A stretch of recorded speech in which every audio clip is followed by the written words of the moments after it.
जाने वाली और सावधानियां बरतने वाली बातें हैं, उन पर चर्चा करूं बहुत संक्षेप में।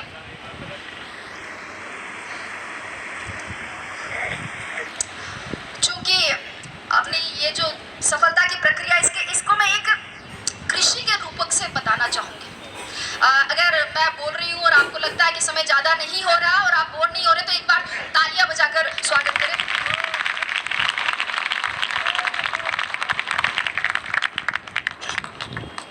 तो कृषि के रूपक से समझाना चाहूंगी, क्योंकि अब राजस्व विभाग से जुड़ गई हूँ, तो कृषि, बीज, फसल, पटवारी, गिरदावर, इनसे दिन भर सामना होता रहता है, तो उदाहरण भी वैसे ही देने लग गई। दोस्तों, किसी भी बीज के अंकुरण, उसकी वृद्धि, स्थायित्व, फल फूल सहित पूरा वृक्ष बनने में ही सफलता की प्रक्रिया निहित है। किसी भी बीज के अंकुरण के लिए सर्वप्रथम और सर्वाधिक महत्वपूर्ण योग्यता है उस बीज का अंकुरण योग्य होना। इसलिए सबसे पहले अपने अंदर झांके। एक बार एक पागल आईने में खुद को देखकर कह रहा था कि यार, इसको कहीं देखा लगता है। बहुत देर टेंशन में सोचने के बाद वह बोला, धत्तेरी की, अरे ये तो वही है जो उस दिन मेरे साथ बाल कटवा रहा था। तो ये तो खैर पागल था, लेकिन हम जैसे पढ़े लिखे और स्वस्थ चित्त व्यक्ति भी खुद को नहीं पहचानते हैं, अपने भीतर नहीं झांक पाते हैं। रास्ते में अगर कंकड़ी कंकड़ हो और अगर अच्छा जूता पहना हो तो उस पर चला जा सकता है, लेकिन एक अच्छे जूते में भी अगर कंकड़ हो तो रास्ता चाहे कितना ही बढ़िया क्यों ना हो, उस पर कुछ कदम चलना।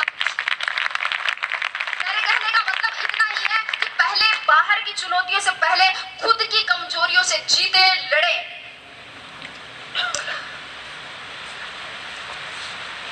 बीज के अंकुरण के बाद अंकुरण के लिए आवश्यकता होती है उपजाऊ भूमि की, और मुझे नहीं लगता कि प्रतियोगिता के दौर में उपजाऊपन के मामले में राजस्थान विश्वविद्यालय का कोई सानी होगा। यहाँ का मार्गदर्शन आपके लिए सदैव पथ प्रदर्शक का कार्य करता रहेगा। आपको अपनी तैयारी के लिए, लक्ष्य प्राप्ति के लिए जहाँ कहीं भी, किसी भी कोचिंग संस्थान, महाविद्यालय अथवा व्यक्तिगत मार्गदर्शन के लिए कहीं भी अपने आप को समर्पित करें, तो उस भूमि का उपजाऊपन जांच ले, क्योंकि कई बार योग्य बीज भी उपजाऊ भूमि के अभाव में अंकुरित नहीं हो पाते हैं। बीज के अंकुरण के पश्चात आवश्यकता होती है खाद, कीटनाशक और उत्प्रेरकों की। विद्यार्थी के लिए खाद का काम करते हैं उसकी कक्षा, उसकी पुस्तकें, उसके मित्र, उसका जो पढ़ाई का आसपास का माहौल है वो, उसके गुरुजन जो उसे एकाग्रता और ज्ञान संचय की विधि प्रदान करते हैं। एकाग्रता पर थोड़ा सा, कुछ विद्यार्थी ऐसे होते हैं जो पढ़ते हुए टीवी रेडियो चलाते, एफएम चलाते हैं, और कुछ बच्चे ऐसे होते हैं जो कान में ईयरफोन डालकर म्यूजिक सुनते हुए फिर पढ़ाई करते हैं, और अगर पास में पड़ोस में कोई शादी हो रही है, रात्रि जागरण हो तो उन्हें डिस्टर्बेंस होता है। सर, मैं अपना उदाहरण देना चाहूंगी कि मेरे घर के इस तरफ मंदिर है और इस तरफ मस्जिद। सुबह उठते ही इधर से घास खाए गैया, दूध पिए ग्वाल, छोटो सो मेरो मदन गोपाल शुरू हो जाता था। तो उधर ला इलाहा इल्लल्लाह मुहम्मदुर रसूलुल्लाह के साथ शाम ढलती थी। बारात भी उधर से ही जाती थी, सतराम के जयकारे भी। लेकिन मैं आपको बता दूं कि मैंने अपनी पूरी पढ़ाई अपने घर की छत की तरफ जाने वाली उस आखिरी सीढ़ी पर बैठकर की थी, और मुझे हर तरह के शोरगुल में एकाग्रता का इतना अभ्यास हो गया था कि पता ही नहीं चला कब होली की गैर निकल गई और कब ढोल ताशों के साथ मुहर्रम के ताजिए। पढ़ते वक्त मोबाइल बंद रखे। अगर व्हाट्सएप, मैसेंजर और फेसबुक नहीं चलेगा तो एकाग्रता में वृद्धि होगी, लेखन शैली में सुधार होगा और टॉप 50 में आने की संभावनाएं भी बढ़ सकती हैं। मेरी बात करें तो मैं बताऊं, मैंने मोबाइल ही नहीं रखा था। यहाँ बैठे मेरे साथी इस बात के गवाह है कि मैंने एंड्रॉइड मोबाइल ओटीएस में आके खरीदा था, और अब व्हाट्सएप पर जुड़ने वाली मैं अपने बैच की आखिरी मेंबर थी। कीटनाशकों की बात करती हूँ इसके बाद। जिस प्रकार पौधे की जड़ों के दीमक और पत्तों के कीड़ा लग जाता है, उसी प्रकार एक विद्यार्थी के भी धैर्य के लालच का, मेहनत के आलस्य का, सादगी के विलासिता का और पढ़ाई के भटकाव का घुन लग ही जाता है। और ऐसे में अनुशासन ही वह कीटनाशक का कार्य करता है। मित्रों, अनुशासन ही वह औषधि है जो किसी भी लक्ष्य की प्राप्ति के लिए किए गए साधना के तपोबल के ओज को परिवर्तित कर देता है। इसलिए अपने आप को अनुशासित बनाए, व्यवस्थित बनाए, अपना खाना पीना, जागना, सोना, ये सब संयत बनाए।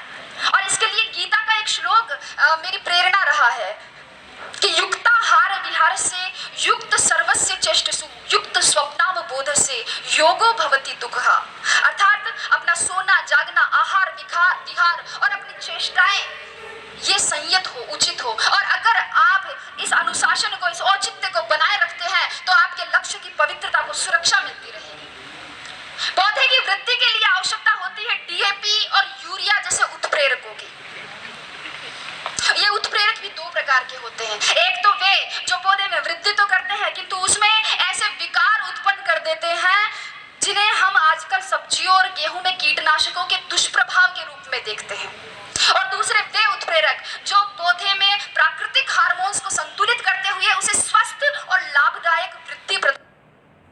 विद्यार्थी के जीवन में भी दो प्रकार के उत्प्रेरक होते हैं। 2008 की परीक्षा में अंतिम रूप से चयनित नहीं होने पर मुझे किसी ने कहा कि तू तो केवी की नौकरी से संतोष कर ले, ये आरएस बनना तेरे बस की बात नहीं है।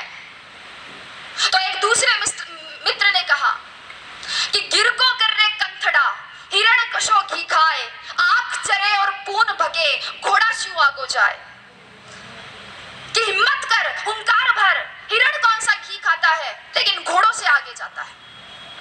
एक था उत्प्रेरक और दूसरा था दुष्प्रेरण। दुष्प्रेरण न स्वयं करे न दूसरों के दुष्प्रेरण का शिकार हो, अपने मुकाम अपने उसूल खुद तय करे और हर बार लोगों की अपेक्षाओं पर खरा उतरने की कोशिश ना करे। एक बार रात के समय एक दुकानदार बंद करने वाला था कि एक कुत्ता उसके पास में आया। कुत्ते के मुंह में थैली थी और उसमें कुछ सामान की लिस्ट थी। दुकानदार ने थैली ली, उसमें सामान डाला, बाकी पैसे डाले और सामने रख दी। कुत्ते ने थैली मुंह में उठाई और चल दिया। दुकानदार से रहा नहीं गया, वह आश्चर्यचकित होकर कुत्ते के पीछे पीछे गया, ये जानने के लिए कि इतने समझदार कुत्ते का मालिक कौन है। कुत्ता कुछ देर बस स्टॉप पर खड़ा रहा। बस आई, उसमें चढ़ गया। कंडक्टर पास आते ही उसने गर्दन आगे, बेल्ट में कुछ पैसे और घर का पता था। कंडक्टर ने उसे टिकट दे दी, बाकी पैसे बेल्ट में वापस रख दिए। जो ही अपना स्टॉप नजदीक आया, कुत्ता बस में आगे की तरफ आ गया और पूंछ हिलाकर इशारा किया। बस रुकने पर कुत्ता उतर गया और आगे चल दिया। दुकानदार भी उसके पीछे पीछे चला। कुत्ते ने अपने पैर से 2-3 बार दरवाजा खटखटाया। मालिक बाहर निकल कर आया और उसने लाठी से कुत्ते की पिटाई की। आप सोच रहे होंगे कि क्यों? मालिक भी सोच रहा था। उसने पूछा इसका कारण, तब मालिक ने कहा, बदतमीज ने सारी नींद खराब कर दी, चाबी लेके नहीं जा सकता था, गधा कहेगा। मित्रों, जीवन की सच्चाई भी यही है। लोगों की आपसे अपेक्षाओं का कोई अंत नहीं है। जरा सा आप चूके कि आपने बुराइयां निकाल देंगे और पिछली सारी अच्छाइयों को भूल जाएंगे। इसलिए आप तो बस अपना कर्तव्य कर्म करें, आगे बहुत सी कठिनाइयां हैं। माझी तेरी कश्ती के तलबदार बहुत है, माझी तेरी कश्ती के तलबदार बहुत है, इस पार कुछ मगर उस पार बहुत है। जिस शहर में खोली है तूने शीशे की दुकान, उस शहर में पत्थर के खरीदार बहुत है। लेकिन अगर आपने निश्चय कर लिया है कि आपको इस कठिन राह पर चलना है, अगर आपने सोच लिया है कि अब जलेबी की तरह इसमें उलझ ही गए हैं, तो फिर क्यों न चाशनी में डूबकर जिंदगी का मजा लिया जाए। मेरे कहने का मतलब इतना ही है कि अपनी मेहनत को सफलता के मुकाम तक पहुंचाइए। अपना संबल खुद बनिए, अपनी तारीफ खुद करिए। बुराई करने के लिए तो पूरा जमाना बैठा है। जिन लोगों की नजरों में बुरे हैं आप, कह दे उन्हें कि वे नेत्रदान कर सकते हैं।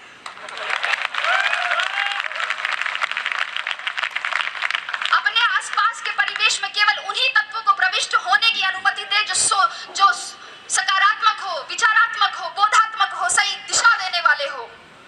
अन्यथा आपके मस्तिष्क में क्रोध, ईर्ष्या और द्वेष के रासायनिक दुष्प्रभाव दिखने लगेंगे, जो आपकी सोने की थाली में पीतल की मेख जैसे अशोभनीय लगेंगे। तो अंत की ओर बढ़ते हुए मैं अब कहूंगी कि इन सभी तत्वों के साथ अब एक तत्व और बच जाता है, और वो है जीवनदायी जल, जिसकी आवश्यकता पौधे को वृक्ष बनने तक रहती है। यह जल कहीं से भी पौधे को मिल सकता है, वर्षा से, ओस से, भूमिगत जल के स्वतः परासरण से, कुएं से, कुंड से, नल से, पाइप से, जहां से भी मिले ये मिलना चाहिए। और जल के समकक्ष विद्यार्थी के लिए रखा जा सकता है नियमित अध्ययन को।